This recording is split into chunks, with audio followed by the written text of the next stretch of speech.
Welcome to the Weather Center. The weather was pretty quiet throughout Monday across eastern South Africa, but we had isolated thunder showers in the afternoon over parts of the Free State and the Northern Cape, and more intense thunderstorms in the southern areas of the Northern Cape, much of the Western and the Eastern Cape provinces, where we are going to stay with fairly unsettled weather for much of your Monday night. On Tuesday, we are going to see thunderstorms starting early across the western areas of the Northern Cape and pushing down into much of the Western and the Eastern Cape provinces during the course of the day. It's also going to be sizzling hot on Tuesday afternoon for the southern parts of the country. A mostly sunny but warm to hot day is forecast over the central and eastern parts of South Africa, and towards the evening we should see quite a bit of fog and low cloud creeping onto much of the west coast. Light to moderate winds are forecast for your Tuesday across much of South Africa. Northwesterlies from the west coast into the western interior. Fresh to strong northeasterlies are forecast for the KZN and coastal areas.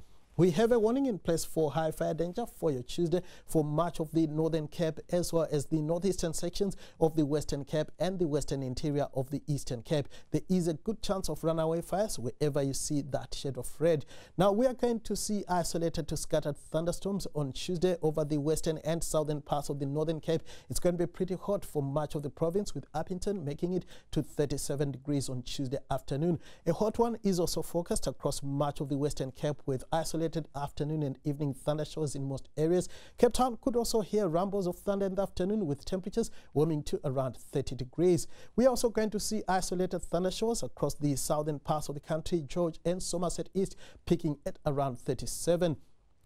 Isolated thunder showers are also forecast over much of the Eastern Cape. Pretty hot as well for much of the interior, Bisho, as well as Mthatha, reaching highs of around 35 degrees. We are going to see mostly sunny and hot weather for much of KwaZulu-Natal. Manageable temperatures as we go towards the coastal areas, where Durban should peak at around 29 degrees. Clear skies are forecast across the Mpumalanga province, where highs in the upper 20s are forecast in most areas. We are also going to see sunny weather across much of the Limpopo province, where highs in the upper 20s and lower 30s are forecast in most places. Just a few patches of cloud can be expected in places across the northwest, where Mahikeng and Rustenburg should peak at around 32 degrees. We are going to see partly cloudy skies as well for much of the Free State. A chance of thunder showers for the southern areas. Bloemfontein and Forest Smith should peak at around 33 degrees. Fine weather is forecast over much of the Gauteng province on Tuesday. Pretoria reaching a hot 32 on Tuesday afternoon. Here's what you can expect for your Wednesday. We are going to stay with thunder showers over the western areas, but things should become dry for Cape Town. It's going to be partly cloudy for eastern South Africa. Then on Thursday, sunny weather returns into the eastern areas, and it will stay unsettled over the western sections.